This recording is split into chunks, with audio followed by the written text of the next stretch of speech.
In 1906, a black military commander led thousands of troops, earned an entire nation's admiration, and possessed the capability to alter the Western Hemisphere's future permanently. Washington monitored him intensely, not as a partner but as their most feared adversary. His identity was removed from historical records. His legacy was concealed. Yet what he nearly accomplished could have transformed American history completely. This is the narrative they hoped would remain hidden. The year is 1865. America's Civil War has concluded. For one brief, brilliant moment, it appears that liberation might hold genuine meaning for Black Americans. But that moment fades rapidly. Reconstruction collapses beneath waves of white resistance. Jim Crow legislation spreads throughout the South like wildfire, revoking rights that had barely been recognized. Black citizens who attempted to vote faced murder. Black neighborhoods that dared to thrive were destroyed. The message rang out unmistakably: America would accept Black presence but never Black authority. While this horror story plays out across the United States, something remarkable is unfolding just beyond its shores. Haiti exists as a living contradiction to every claim white supremacy makes. This small Caribbean island achieved the unthinkable. In 1804, enslaved Africans vanquished the world's most formidable military force, Napoleon's France, and created the first Black republic in human history. They demonstrated that Black people could battle, could triumph, and could rule themselves. For that unpardonable achievement, Haiti has paid dearly ever since. France demanded Haiti pay 150 million francs as reimbursement for their own liberation, payment for the loss of their bodies as property. This debt proved so devastating that Haiti would spend the following century fighting to survive under its burden. European nations refused commercial relations. America refused to acknowledge their independence for 6 decades. The intention was transparent. Black self-governance could not be permitted to flourish because its success would dismantle colonialism's entire framework. Yet Haiti refused to surrender. In the early 1900s, a figure rises who represents everything that terrifies white supremacy. His name is General Démosthènes Pétrus Sam. Though history has worked tirelessly to erase him, he is exceptional, trained in military science, proficient in numerous languages, and blessed with strategic intelligence matching any European or American general. He ascends through Haiti's complicated political terrain not through violence, but through capability. His troops don't merely obey commands, they trust him. That trust is threatening because it multiplies. By 1906, the general has achieved what appeared unattainable. He's united Haiti's divided military groups. He's modernized instruction, enhanced discipline, and converted a fragmented force into a legitimate army. But defending Haiti's boundaries isn't enough for him. He grasps something that haunts American leaders: power transcends armies. It's about concepts. The concept of a powerful, autonomous Black nation with a capable military poses greater danger than any armament. The general starts traveling, discreetly initially. Jamaica, Cuba, the Dominican Republic. He connects with leaders, organizers, thinkers. He discusses unity, mutual protection, possibilities if every Black and brown Caribbean nation united. He's not advocating rebellion merely for its sake. He's discussing survival because he foresees what's approaching. He observes the gathering storm as American imperialism extends throughout the hemisphere, an empire in everything except name. In Washington, D.C., government officials review intelligence assessments with trembling fingers. Reports from Haiti describe something contradicting everything their worldview requires. This general isn't primitive. He's not incompetent, irrational, or any racist stereotype used to justify colonialism. He's calculated, strategic, inspiring. His troops are trained and devoted. His strategies are complex. Most troubling of all, he's achieving results. President Theodore Roosevelt, the same figure who champions American exceptionalism and civilizing missions, receives briefings using terms like threat, dangerous, and destabilizing influence. But the genuine fear isn't documented officially. It cannot be. The real terror is this: what occurs when Black Americans look southward and witness this general commanding authority, directing armies, forming alliances?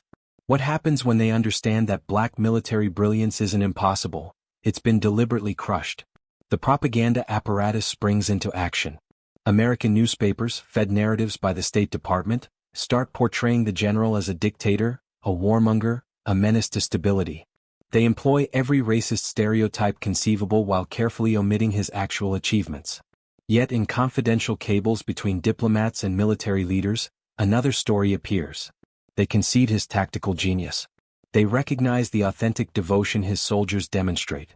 They understand he's not the caricature they're presenting publicly. That makes him far more dangerous than any hostile force. Because the general isn't merely constructing a military, he's constructing a dream. He contacts W.E.B. Du Bois and the developing Pan-African movement. He communicates with intellectuals throughout the Caribbean and even Europe. He's obtaining financing, arranging for contemporary weapons, and designing something that would fundamentally transform the Western Hemisphere's power structure. He envisions creating a unified Caribbean military alliance, not for aggression, but for collective defense against colonial powers that have maintained their division and weakness. His ambition's magnitude is astounding. If he succeeds, American Caribbean dominance crumbles immediately. The Monroe Doctrine, that presumptuous declaration claiming the Western Hemisphere for American influence, becomes worthless.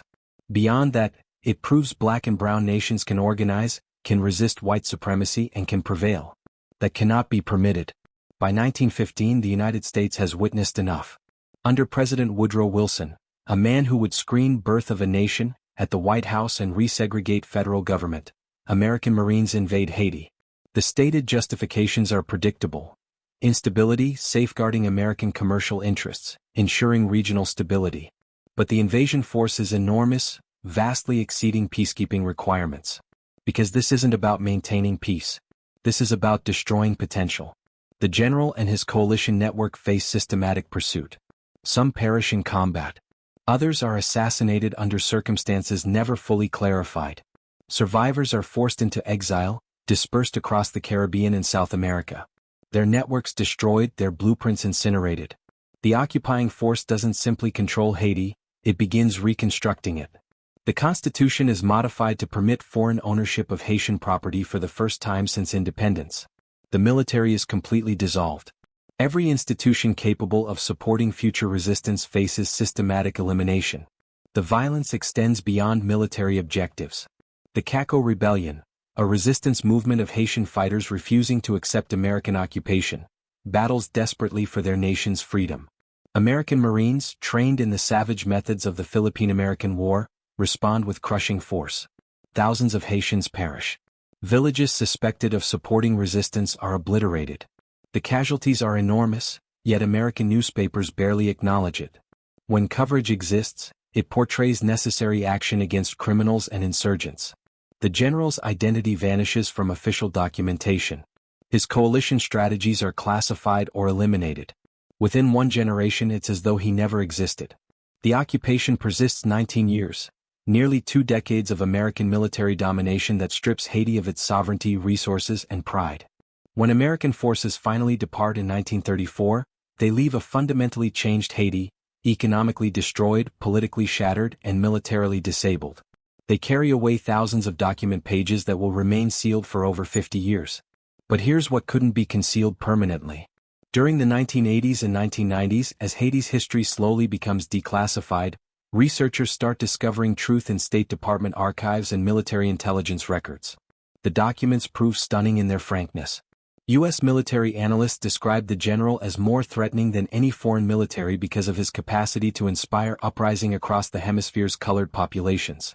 Intelligence assessments confirm his coalition plans were genuine, sophisticated, and came remarkably close to fruition. Multiple Caribbean leaders had provisionally agreed to participate. European weapons merchants had committed to selling modern arms. The structure for a unified military defense treaty was nearly finished. The United States didn't invade Haiti because of instability. Haiti became unstable because the United States couldn't accept a stable, powerful black nation nearby. This wasn't an isolated event. This was the template. Grenada 1983. Panama 1989. Countless covert actions to destabilize leaders challenging American hegemony. The pattern becomes obvious once you perceive it. Any black or brown leader demonstrating competence, building coalitions, threatening American authority becomes a target. Not because they endanger American security, but because they endanger American supremacy. The general wasn't erased because he failed. He was erased because he nearly succeeded. Because his story demonstrates something white supremacy cannot permit being demonstrated. That black military brilliance, black political sophistication, and black sovereignty have always existed. They've simply been violently suppressed whenever they surfaced. Consider what you learned about Haiti in school. If you learned anything at all, probably something about poverty and chaos, about corruption and catastrophes. But were you taught about the occupation? About the coalition that nearly materialized? About the general who frightened an entire empire? Obviously not. Because history isn't merely what occurred. History is what they decided to let you recall. They decided to make you forget that black leaders existed who constructed armies, created alliances, and came within moments of reshaping the world. They decided to make you forget because remembering would require asking difficult questions about every unstable black nation, every collapsed state, every leader toppled by popular revolt that somehow always seemed to bear CIA involvement. This general's identity deserves recognition again. His vision deserves comprehension.